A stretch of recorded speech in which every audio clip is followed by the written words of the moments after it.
उदालगुरि जिल्ला दुलाराय बर' फरायसा आफादनिफ्राय दिनै जों 2020 मायथाइनि फेब्रुवारि दाननि 27 खालाराव मोनसे गोनांथार सरकार आरो जोंनि बिटिसि सरकारनिसिम मोनसे खावलायनो सानदों। बे जाहैबाय जोंनि उदालगुरि जिल्लायाव दासिम सोलोंथाइनि जौगानायनि हाराखौ नायोब्ला जों बे रोखोमनि जौगानाय परिबेखखौ जों नुनो मोनाखै। जाहोना जाबाय जोंनि उदालगुरि जिल्लानि सिङावहाय दासिम 119 भेन्सार स्कुल जानानै दङ आरो बे 119 भेन्सार स्कुलनि गेजेराव गासै गुदि फरायसालि हिसाबै 74, गेजेर फरायसालि हिसाबै 19 आरो गोजौ फरायसालि गं 16 फरायसालिफ्रा भेन्सार जानानै दङ। बै भेन्सारखौ जोङो सरकारनि खाथियाव आसाम सरकारनि सोलोंथाइ बिफाननि मन्थ्रि आरो आसाम सरकारनि सोलोंथाइ बिफाननि मावख' बिथांमोनखौ खावलायनो सानदों। उदालगुरि जिल्लानि बे गासै गं 119 फरायसालिखौ without condition in the line of BTR accord बिनि गेजेरजों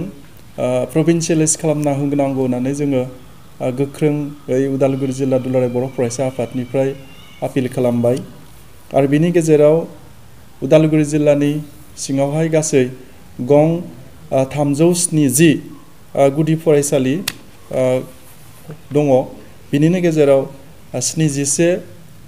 गं फरायसालियाव मात्र सिंगल टिचारजों रानजागासिनो दङ। दा बेनिखायनो जोङो थांनाय गोलाव समाव उदालगुरि जिल्लानि सोलोंथाइनि मेट्रिकनि उथ्रिसारनायनि हार आरो लोगोसेनो बिनि हैखिक परिबेक बेखौ जोङो मोजां रोखोमनि मोनबोआखै। जाहोना जाबाय गभर्नमेन्ट स्कुलावब्लाबो दासिमबो बबेबा स्कुला मिरु जिरुबै हारसिं सिंगल टिचारजों सोलिनानै दङ आरो गोबांद्राय फरायसालिया दासिमबो भेन्सार जानानै दङ। दा बै भेन्सार स्कुलफोरखौ बिटिआर एकर्डनि गेजेरजों जोहै उइदाउट कन्डिशन जिखिनि लानो गोनां दफा दङ बिनि गेजेरजों आसाम सरकारा थाबैनो बेखौ प्रभिन्सियेलाइज खालामनांगौ होननानै जोङो दाबि दैखांदों। आरो लोगोसेयैनो जों बेखौ गोग्गानानै बुंनो हायो बा सावरायनो हायो जे थांनाय 2006 मायथाइयाव जेब्ला दुलाराय बर' फरायसा आफादा सोलोंथाइ बोसोर फोसावखांनायनि उनाव लोगो लोगोनो जोंनि जिल्लायावबो 2007 मायथाइयाव मिशन क्वालिटी एजुकेशन दुलाराय बर' फरायसा आफादनि फोसावनाय बे मिशननि गेजेरजों जोङो खामानि मावदोंमोन। दा गोबां फरायसाफोरखौ लोगो हमनाय, गोबां फोरोंगिरिफोरखौ लोगो हमनाय, गोबां फरायसानि बिमा बिफाखौ न'आव थांनानै लोगो हमनानै मोजां मोनसे सोलोंथाइनि आबहावाखौ दाहोनो थाखाय दुलाराय बर' फरायसा आफादा खामानि मावबोदोंमोन। दा बिनिनो रिजाल्ट हिसाबै 2007 मायथाइयाव जोङो गिबियाव उदालगुरि जिल्लायाव मात्र 8सा बर' मिडियामनिफ्राय मेट्रिक परिखानि रिजाल्टआव फार्स्ट डिभिजनखौ मोनदोंमोन। बिनि उनाव फैयै 2019 सिम उदालगुरि जिल्लायाव गासै 217सा फरायसाखौ फार्स्ट डिभिजन महरै मोननाय जायो। आरो बिनिनो दुलाराय आसामाव गासै 1256 फरायसाया बर' मिडियामनिफ्राय फार्स्ट डिभिजनखौ जोङो मोनदों। दा बेनि इभुलुसन बेखौ नायोब्ला दुलाराय बर' माहारिनि गेजेराव बर' बिजोंजों फरायनायनि फार्स्ट डिभिजननि हार एसेब्लाबो बिनि ग्राफखौ नायोब्ला गोजौ जाबोनायखौ जों नुनो मोनदों। दा ओंखायनो थाबैनो जोंनि जिल्लायाव सोलोंथाइनि परिबेखखौ जुदि मोजाङै आरोबाव खालामसिननो थाखाय आसाम सरकारा थाबैनो जोंनि भेन्सार स्कुलफोरखौ गोख्रों आखाइजों जेबो कन्डिशन दोनाजासे थाबैनो प्रभिन्सियेलाइज खालामनांगौ बेखौ उदालगुरि जिल्ला दुलाराय बर' फरायसा आफाद आरो लोगोसेनो जोङो उदालगुरि जिल्ला बर' थुनलाइ आफादनि जयेन्ट प्रेस मिटनि गेजेरजों जोङो खावलायबाय। जों बयबो मिथिगौ जे मोनसे हारि थांनानै थानांगौब्ला बे हारिया बिजों थानांगोन आरो बे बिजोङा फरायसालियाव फोरोंजानांगोन। दा बर'नि थाखाय 1963 मायथाइनिफ्राय बर' बिजोङा फरायसालियाव फोरोंजाबोदों आरो बेखौ लानानैनो जों दिनै गोबां आवगायबाय। गिबियाव गुदि फरायसालि गेजेर फरायसालि गोजौ फरायसालि आरो बेनिफ्राय कलेज लेभेलसिम दिनै फोरोंजाबाय इउनिभार्सिटि थाखोआव दिनै बेयो फोरोंजाबाय आरो बेखौ लानानैनो जों आवगायबोदों दा आथिखालाव जोंहा मोनसे जेंना फैदों जे फरायसालिफोरखौ सरकारा प्रभिन्सियेलाइज खालामाखै दा जोंनि जिल्लानि बेलायाव बे जेंनायाबो एसेल' नङा जों दिनै जि मोनसे डाटा जोंनि आखायाव गोलैदों जोंनियाव माने गोबां फरायसालि दिनैबो सरकारिकरन जायाखै आरो दाख्लैबावै जों खोनादों जे उदालगुरिनि आइएस बिथांनिफ्राय मोनसे भेरिफिकेसननि थाखाय बिथाङा मोनसे टिम थिनहरदों आरो बे भेरिफिकेसननि गेजेरजों जायफोर क्राइटेरिया बिथांमोनहा होदों बे क्राइटेरियाया जुदि फिलआप जायाबा मिटआप जायाबा बे फरायसालिया थालांगोन होननानै बिथांमोनहा जोंनो मिथिहोदों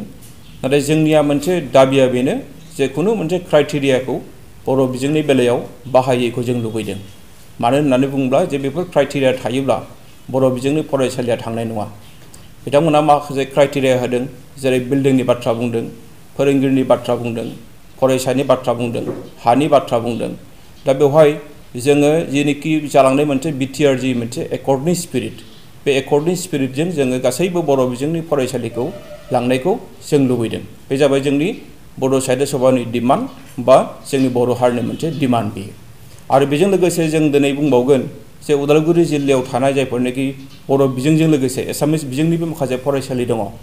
एसामिस बिजोंनि फरायसालिफोरखौबो लांफानायखौ जों लुबैदों मानो होननानै बुङोब्ला जों फोथायो जे मोनसे जिल्लानि सिङाव बा मोनसे रायजोनि सिङाव बेवहाय जाथिखौ जोङो बोखावनो लुबैयाखै बेखायनो जोङो बर' साहित्य सभानिफ्राय जों दिनै सरकारखौ आपिल खालामदों जे जायफोरनाखि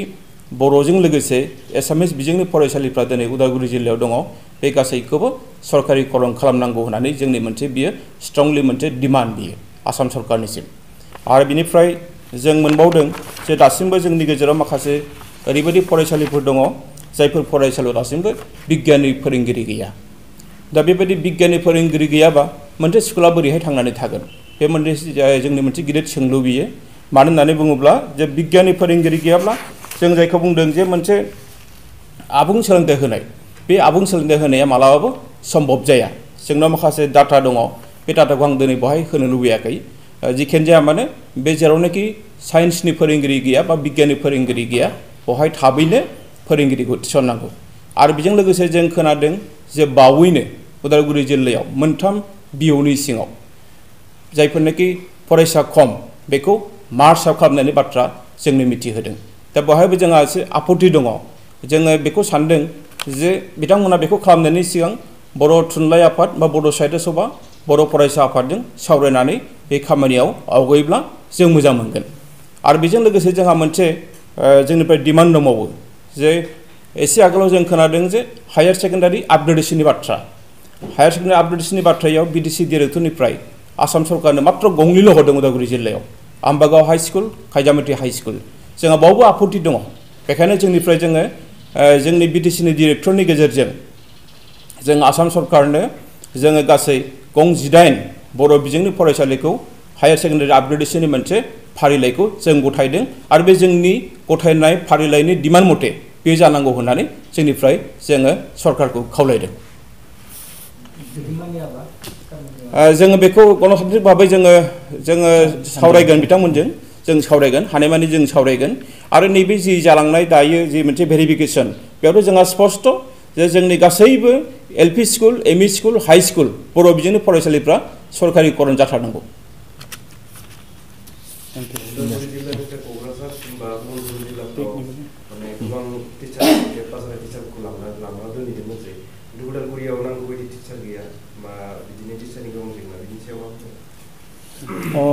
जोंनि जिल्लानिफ्राय प्राय गुबुन जिल्लासिम टेट जाय आनजाद पास खालामबाय बेखौथ'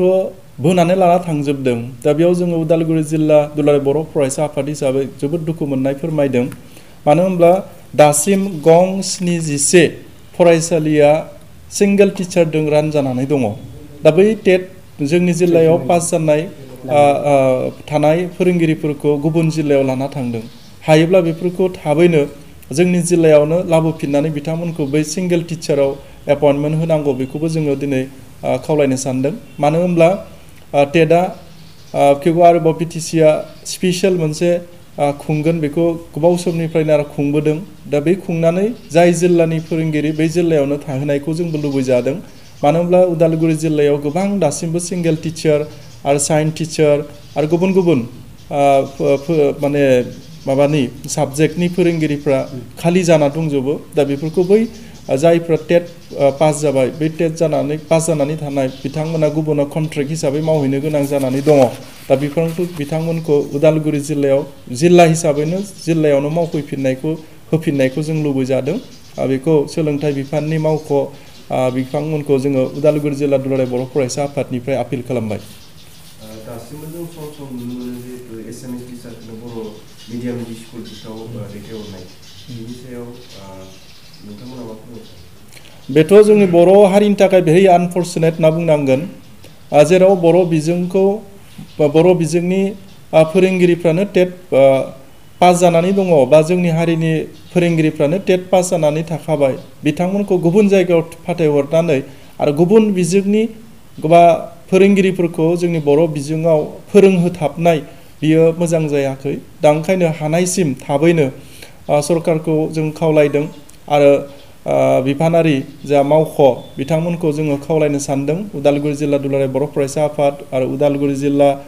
बर' साहित्य सभानि जानानै थाबैनो गुबुन बिजोंनिफ्राय बर' मिडियामाव बा बर' बिजोंनि